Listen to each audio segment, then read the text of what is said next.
Hello, this is Life App coming your way again. We thank you for being part of this family. Today I'm going to tell you some of the things that you need to know in your visa application to Canada. Any form of visa, being it visit, PR, like anything you're applying to IRCC. That's some of the things that you need to take note. So why this video is because visa offices do not advise applicants about shortcoming in their application. It is not their responsibility, and they don't have to advise you of any shortcoming of your application. So it is solely your responsibility to make sure that whatever they are requiring, you need to put it in your application. So thank you once again. If you have not subscribed to this channel, please do well to subscribe.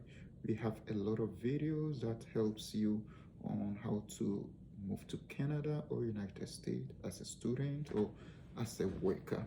So being part of this family, you're going to get a whole lot of information. We give you the information that you need. And I believe you can never go wrong if you follow us and then you listen to what we are telling you.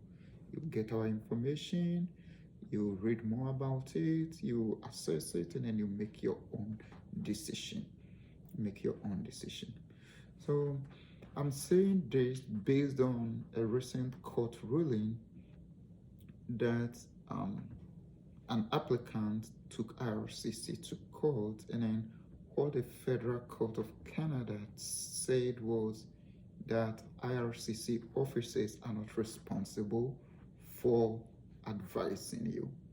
They are not supposed to advise you on your application. So what you as an applicant, you need to do is make sure that you do everything that you need in your application, like put in everything, so that because the moment you click submit, you submit your application, that is it. You cannot go in and then change your application or try to add more information or something like that.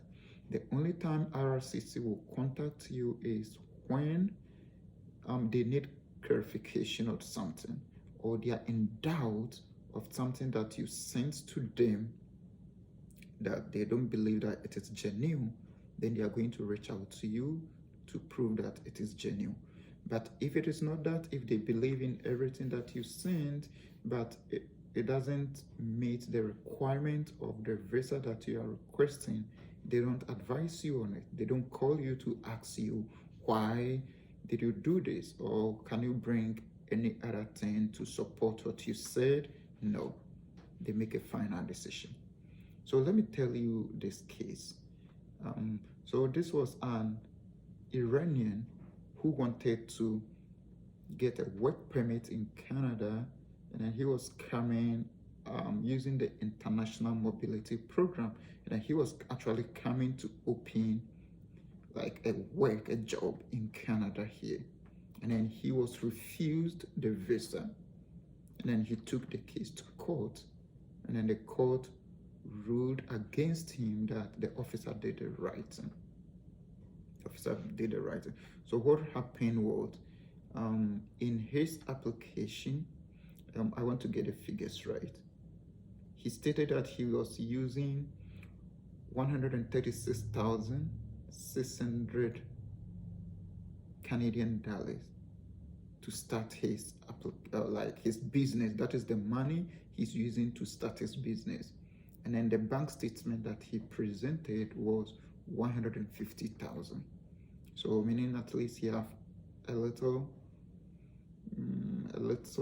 over 30,000 in excess, that the officer declined the permit because he said, looking at the money he have in his account and then the money he's going to use for the business, and then he doesn't have any evidence of how the business is going to go, so he cannot give him the visa. Cannot give him the visa. So that is why this man took the case to court, for the court to look into it and then grant him that visa. And he was stating that yes, it's true, he stated that amount, but he has over $2 million in assets and in accounts that, yeah, he believes that he can use that 150 that he showed to start up the business in Canada. But the court said, no, since you did not show it to the officer cannot assume that you have that money. There's a whole lot that he said, and then like all his claims or all his defense were not successful. So in conclusion, what it came out was that the court said the officer did the right thing for not giving the visa, because the officer is not supposed to advise you in any shortcoming of your application. So if you submit your application, everything is final. How is this important to us? Because most of us, we are just doing student visit and then other minor. Because we are not going to set up any business here. We don't have even that huge amount to set up business. So when you are doing your student application, your visitor's application, make sure you put in every information. What this cost me, that made me do this, is like we advise or we say that, well, if your first year tuition is about 25,000, make sure that your statement is over a bit over 25,000. You see, this one, his statement was over the amount he needed to set up the business, but he was refused based on the discrepancies over there. The officer thought the essays wouldn't, and then he wouldn't, how will you know the business is going to grow for you? So he was refused. So your statement, after you've given your statement above your fee, make sure that you are putting in some explanation, some document on how you are going to live in the country. Some family members going to support you. So make sure you have that. So in your letter of explanation, please be detailed. Put everything that you need down so that the officer will not have any doubts. The officer will not have any doubt, because you don't know who is going to assess your application. And you know, it's different people, different mindset. Some of them might be an immigrant before, so they understand some of these things, so they overlook certain things. But some of them, they've not even traveled outside Canada here before. They don't know anything about immigration, so they just go straight by what is stated in the white paper. So be very careful. Be very careful.